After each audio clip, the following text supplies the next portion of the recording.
Saya hamba Allah dari Cirebon. Seorang suami menimang cucunya agar bisa tidur. Istrinya menyarankan dibacakan solawat. Tidak bisa, kata suami. Orang Islam gak bisa solawat, kata istri. Suami jawab, bukan orang Islam. Padahal suami itu Muslim. Hati-hati kalau bicara, kata istri. Dan istri bertanya lagi, kalau bukan orang Islam, kenapa sholat? Buat hiburan, jawab suami. Padahal suami itu rajin sholat. Ucapan dan bercanda seperti itu, apakah suami sudah keluar dari Islam? Terus bagaimana pernikahannya? Apakah masih sah sebagai suami istri? Apa dianggap cerai? Karena kata-kata suami tadi. Mohon pencerahannya Buya, terima kasih jawabannya. Ada banyak hal yang perlu disampaikan di balik pertanyaan tersebut. Pertama adalah kecongkaan dalam beragama. Kecongkaan dalam beragama itu menjadikan orang tidak senang beragama. Misalnya orang mengingatkan kepada kebaikan dengan cara yang tidak baik,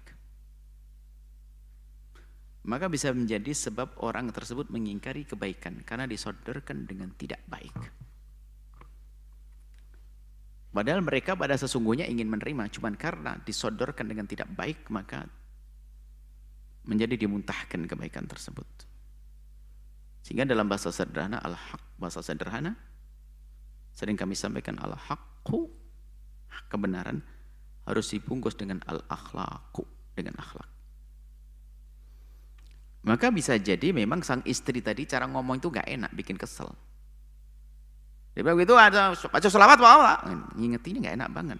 Akhirnya sang suami yang lagi enak-enak, capek gendong anak ngantuk, dibilang begitu, ya dia bantah. Gak bisa sholawatan, bisa ngomong, bisa. Padahal dia bisa sholawatan, bisa sholat kok. Bisa jadi yang salah di saat kita mengingatkan. Makanya hati-hati. Kalau kita mengingatkan orang kepada kebaikan itu adalah dengan cara yang baik. Itu kan petunjuk dari Nabi, basyiru wa la tunaffiru. Jadi kan orang itu senang, jangan bikin orang lari. Maka ada kecongkaan dalam beragama, merasa dia sudah baik, memandang orang, ngajak orang dengan tidak indah, bukan dengan kasih dan cinta. Itu salah. Maka kita tidak tahu apa yang terjadi di keluarga tersebut. Mungkin sang istri kalau mengingatkan suami pertama nggak pakai kata yang indah, nggak milih waktu. Sudah dari tadi sang istri enak tidur terus, suami begitu, tiba-tiba bangun langsung ngomong, sambil sholawatan Pak. Dia enak aja ngomong-ngomong gitu. Akhirnya dia marah, padahal dia juga ahli sholawatan. Yang kedua adalah jangan sombong dengan sebuah kebenaran. Biarpun itu semula adalah bukan sesuatu yang haram, cuman kalau kita tolak, kalau kita sesuatu itu adalah bukan sesuatu kewajiban, kalau kita tolak dengan kesombongan berbahaya. Contoh pada zaman Nabi. Ada seseorang itu makan dengan tangan kirinya. Padahal makan dengan tangan kanan tidak wajib, disepakati. Sunnah, anjuran. Ada seorang laki-laki makan dengan tangan kirinya. Baginda Nabi mengingatkan bukan merintah wajib.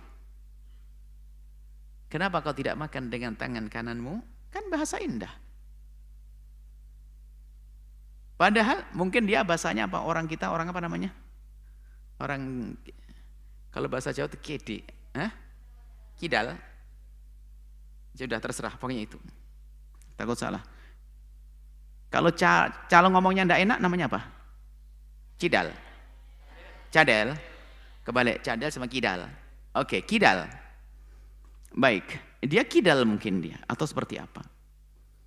Di saat diingatkan Nabi, coba makan dengan tangan kananmu. Dia mengatakan, la astati. Kok kenapa tidak mencoba? Kalau urusan makan beda kalau nulis karena terlatih dari kecil ya. Kalau nulis dengan tangan kiri kan susah. Tapi kalau urusan makan, orang biasa makan dengan tangan kiri, suruh tangan kanan juga bisa. Sama Anda yang sudah biasa makan dengan tangan kanan, makan dengan tangan kiri bisa atau tidak? Bisa. Urusan makan saja mengambil dan makan. Apa sih coba? Saya makan dengan tangan kanan umum. Tapi di saat saya dipaksa dengan tangan kiri bisa kok. Sebaliknya juga bisa dong sebetulnya. Yang biasa dengan tangan kiri kalau merubah dengan tangan kanan bisa atau tidak? Bisa. Kalau ada yang mengatakan tidak bisa ini. Nah, itu mengatakan la astati, nggak bisa. Oh gitu aja kok nggak bisa. Tiba-tiba Nabi mengatakan lastata'ta. Ya sudah kau tidak akan bisa. Tiba-tiba diangkat nggak bisa tangannya. Lastata'ta nggak bisa ngangkat tangannya. Karena sombong. Maka di sisi lain kalau kita diingatkan ya jangan sampai marah. Nggak bisa sholawatan. Itu jangan gitu dong, bahaya banget. Tiba-tiba nggak bisa sholawatan, keluar dari iman beneran nanti. Mau suruh sholawatan tinggal ngomong, biarpun istrinya cara ngingetkannya nggak baik, marhaba, oke. Allahumma sholli ala sayyidina Muhammad. Gitu aja yang disuruh sholawatan kok.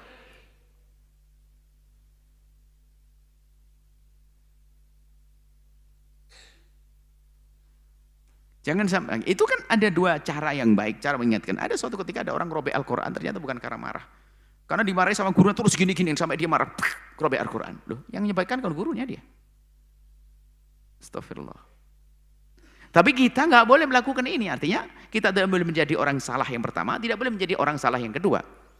Artinya biarpun ada orang mengingatkan kita dengan cara yang tidak benar, apalagi dengan cara yang benar, nggak ada perlunya kita untuk menolak dengan gaya kesombongan kita. Lalu mengatakan, nggak bisa sholawatan. Atau kayak pada zaman Nabi, la astati. Maka dengan tangan kiri aja la astati.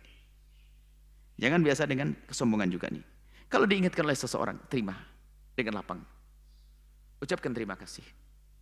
Biarpun kita belum bisa melakukannya, Masya Allah makasih. Karena apapun bentuknya, yang namanya peringatan itu adalah untuk kebaikan kita. Ini yang kedua. Jadi tolong dua hal ini dipahami. Kadang orang itu cara mengingatkan yang nggak benar, atau yang diingatkan gampang menolak. Disuruh sholat, iya ada disuruh sholat gara-gara yang cara nyuruhnya. Nggak sholat, ngapain sih? Sholat terus. Na'udzubillah. Baik, yang ketiga. Apakah orang semacam itu adalah sudah murtad? Sebab begini loh, kalau ada seorang suami murtad itu terceraikan langsung istrinya. Kalau ada dikatakan seseorang itu adalah keluar dari iman, maka terceraikan istrinya. Dan hukumnya sama seandainya sang istri terceraikan dengan sesungguhnya. Artinya memang saat itu dia bukan suaminya lagi. Baru nanti kalau dia tobat, murtad dari murtadnya, tobat lagi selagi masa iddah sang istri kembali gitu nanti. Baik. Cuman di sini adalah pertanyaannya, apakah dia sudah murtad? Secara zahir belum sampai derajat murtad. Karena dia bukan mengatakan sholat tidak wajib. Dia hanya berbohong, sholawat nggak bisa. Kemudian di saat melakukan sholat namanya hiburan. Hiburan bukan berarti sesuatu yang kita jadikan mainan, hiburan. Bahkan Nabi pun sendiri hiburannya adalah sholat. Kesenangan Nabi adalah sholat. Bahkan kalau dalam keadaan gelisah dan susah, Nabi mengatakan, ya Bilal arihni bis sholah. Jadikan aku senang juga. Masih mungkin. Jadi omongan itu tidak menjadikan omongan murtad. Tapi mohon jangan ke depan ngomong seperti itu lagi. Ya. Jadi suami tersebut tidak disebut sebagai seorang murtad lalu terpisah urusan pernikahannya. Jadi tetap pernikahannya adalah sah suami istri. Gak usah bingung. Gak usah mikir masalah itu.